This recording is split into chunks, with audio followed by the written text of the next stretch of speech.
Ok, so stay มันแพทย์ទាំងអស់គ្នាដោយតែបានឃើញនៅលើតុនេះអញ្ចឹងគឺថាថ្ងៃនេះនាងខ្ញុំនឹងបង្ហាញអំពីរបៀបបត់មាសបែបនេះគឺវាមានលក្ខណៈងាយស្រួល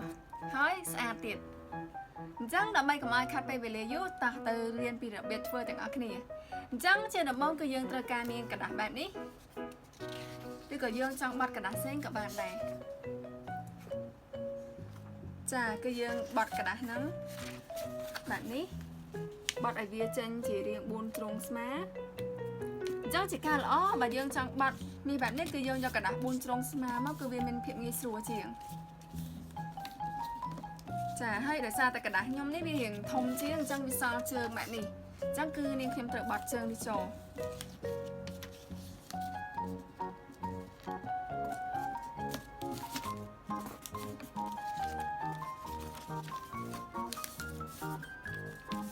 ចាហើយបត់ជា2វិញមក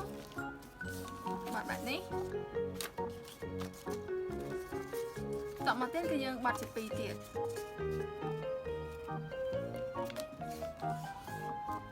អូខេចឹងហើយគឺយើងប្រវល់กระดาษមកវិញហើយយើងបត់ឲ្យចំជ្រុងกระดาษនេះ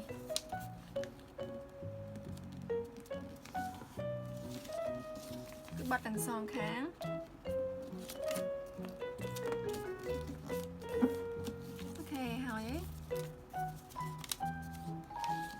ចាបន្តមកទៀតគឺយើងពលាខាងក្នុងនេះចាស់មកហើយយើងយកបត់ជាគៀនខាងនេះក៏ដូចគ្នា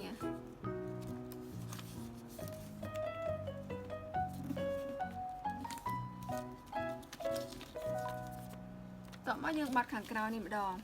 គឺយើងបត់យកតែពាក់កណ្ដាលទេធ្វើមិនឲ្យស្មើពាក់កណ្ដាលគឺយើងលៃទៅខាងនេះក៏ដូចគ្នាចាតោះមកយើងបាត់វាចូលកណ្ដាលវិញខាងនេះក៏ដូចគ្នា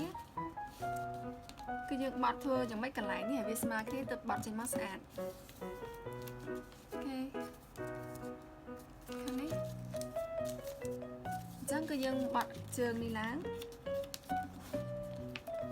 ខាងនេះក៏ដូចគ្នាដែរគឺយើងបាត់ឲ្យស្មើអញ្ចឹងទៅ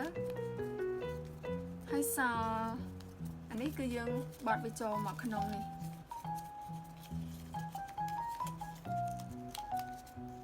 បាត់អញ្ចឹងគឺបាត់ជើងហើយខាងនេះក៏ដូចគ្នា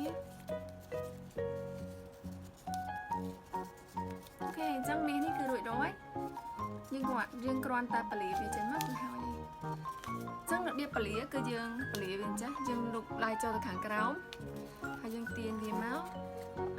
ហើយយើងលៃធ្វើយ៉ាងម៉េចឲ្យខាងកណ្ដាលនេះគឺវាស្មើនឹងខាងគៀននេះទៅវាចេញមកស្អាតចាអញ្ចឹងគឺរួចរាល់មាសនេះអូខេអញ្ចឹងទៅតាមដានទស្សនាម្ដងទៀត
ចាអញ្ចឹងវិធីនៃការបត់មាសនេះគឺវាមានលក្ខណៈងាយស្រួលទេ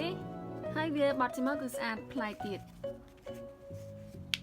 អញ្ចឹងសង្ឃឹមថាវីដេអូនេះគឺអាចជួយដល់អ្នកទាំងអស់គ្នាអំពីរបៀបបត់មាសដ៏ខ្ជូតបែបនេះបានអរគុណចំពោះការតាមដានទស្សនានៅក្នុងវីដេអូនេះផងដែរអញ្ចឹងកុំភ្លេចជួបគ្នានៅវីដេអូក្រោយៗទៀតណាបាយបាយ